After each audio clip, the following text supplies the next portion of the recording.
নতুন একটা জিনিস, এটা হচ্ছে R15M এন্ডো। এটা নিউ নিলাম কালকে। আগের পৃথিবীটা হচ্ছে আমি সেল করে দিয়েছি এদের অনেক দিন আগে, এই জন্য আপনাদের সাথে এতদিন ভিডিও করা হয়নি, আর আপনাদের সামনে কোনো ভিডিও পোস্টও করা হয়নি, এই জন্য দেখতে পাননি। এখন আবার রেগুলার ভিডিও দেওয়ার ট্রাই করব। এই গাড়িটা চালায় আসলে অনেক মজা।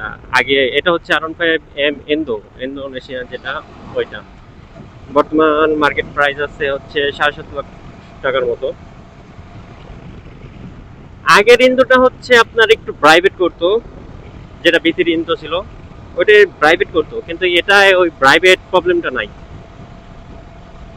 কিন্তু ওইটা প্রাইভেট করা সত্ত্বেও কিন্তু ওইটা মনে হইতো যে পাওয়ারটা একটু বেশি। এটা আবার পাওয়ার সেম সেমই আমার জানা মতে, 19.3। এটা স্মুথের কারণে হয়তো মনে হচ্ছে যে এটার পাওয়ারটা একটু কম, বাট পাওয়ার দুইটাই সেম। ভাই কুইক শিফটার থাকার সত্ত্বেও ওই আমার কুইক শিফটার ইউজ করতে মন থাকে না, এই ক্লাস ধরে গিয়ার ফালাই।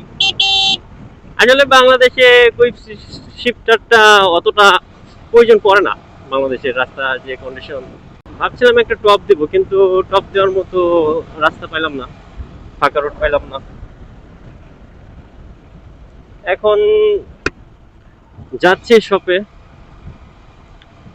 আজকে মিরপুর যেতে চাইছিলাম কিন্তু গেলাম না, কারণ কালকেই ঢাকা থেকে আসলাম, আবার আজকে ঢাকা যাব, প্যারা হয়ে যায়। এই যে এই ভাইজারটা চেঞ্জ করতে হবে, এইটা সাদা লাগানো আছে, আমি কালো কালোটা লাগাবো, কালোটা আমার ভালো লাগে। এই ভাই কোন দিক দিয়ে চলে আসে! এই গাড়িটা চালায় মজা আছে, স্মুথ, আবার রেডি পিকআপ অনেক ভালো। এটা হচ্ছে আপনার সিটিং পজিশনটা একটু ভিতরি থেকে একটু উঁচা, ভিতরিটা একটু নিচে হয়ে চালাইতে হতো, কিন্তু ভাই ভিতরি ভিতরি ভিতরির উপরে কোনো কথা বলা যায় না, ভিতরি ভিতরি। ইন্দোটার কথা বলছি, ইন্ডিয়ানটা না, ইন্ডিয়ানটা অতটা ভালো লাগে না। ইন্দো তো ভাই ইন্দো, আমার আবার ইন্দো গাড়ি চালানো ভালো লাগে না। তো এটা দেখি কতদিন চালানো যায়। এটার থেকে ভাই আমার লুকসের দিক দিয়া কিন্তু ভিতরিটাই ঠিক ছিল, কিন্তু কোনো একটা ঝামেলার কারণে সেল দিয়ে দিছি। দেন ভাবলাম যে না, একটা তো ভিতরি চালাইলাম, এখন একটা এম চালাই। এম এর থেকে ভিতরি চালায় মজা বেশি ভাই, ওইটা আপনারা যাই বলেন। অনেকের কাছে এম ভালো লাগে, এম ভালো লাগে, অনেকের কাছে ভিতরি ইন্দোটা ভালো লাগে। কিন্তু মডিফাই করতে হলে ভাই ইন্দো ভিতরি ইজ বেস্ট, ইন্দো ভিতরির উপরে কোনো কথা হবে না মডিফাই।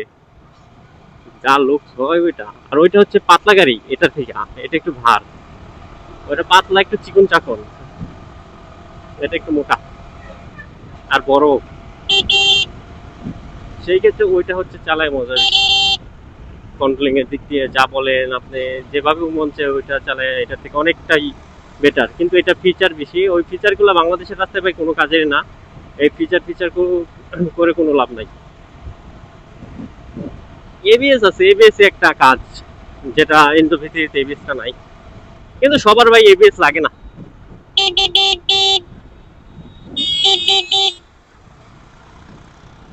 আমার ওই অতটা এবিএস লাগে না, দরকারই আসল না, যা যেভাবে চালাই অভ্যাস। কেন আগে যে কোনো বাইকে এবিএস ছিল না বাংলাদেশে, তখন কি বাইকাররা বাইক চালায় নাই? দুর্ঘটনা বেশি হয়েছে, দুর্ঘটনা এখনো হয়, ওই এবিএস থাকলেই কি আর না থাকলেই কি, দুর্ঘটনা হলে এমনিতেই হয়।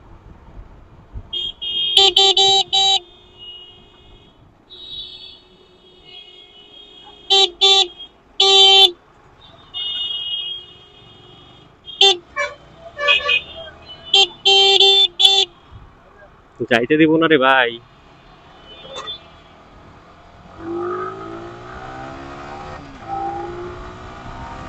কুইক শিফটার, এই যে কুইক শিফটার দিলে একটা ঝাঁকি মারে ভাই, রানিং এ দিতে হয় ওই একটা, আরপিএম যদি বেশি না থাকে তাহলে একটা ঝাঁকি মারবো।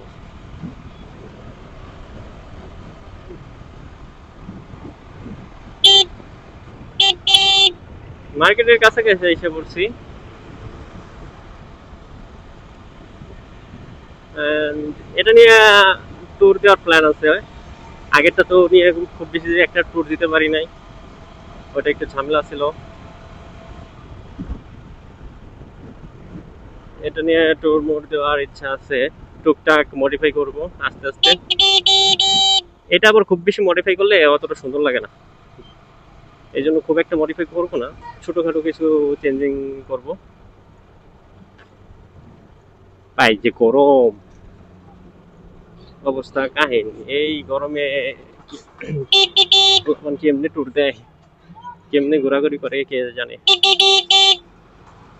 ভাবছিলাম আজকে সকালে আসবো না, কিন্তু এই গরমের জন্য আর বাসায় থাকলাম না, কোনো জায়গায় ঘুরতেও যাবো না, কারণ গরম প্রচুর।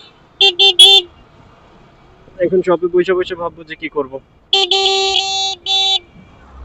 এই টেসলা মামা, এই টেসলা গুলো হাইওয়েতে কি যে শুরু করে দেখেন, হাইওয়ে দখল করে ফেলায় টেসলা, যায় আস্তে আস্তে।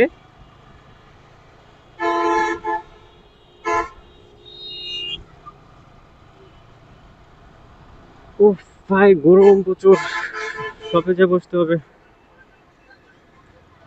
আশা করছি আর বেশি দূর নাই, এই জায়গায় জাম পড়িস না ভাই, এমনিতেই প্রচুর গরম।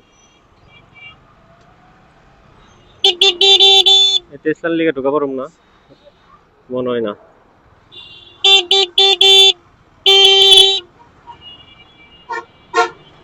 ঢুকে গেছি ভাই, ঢুকে গেছি। গমাইরা দিব রে,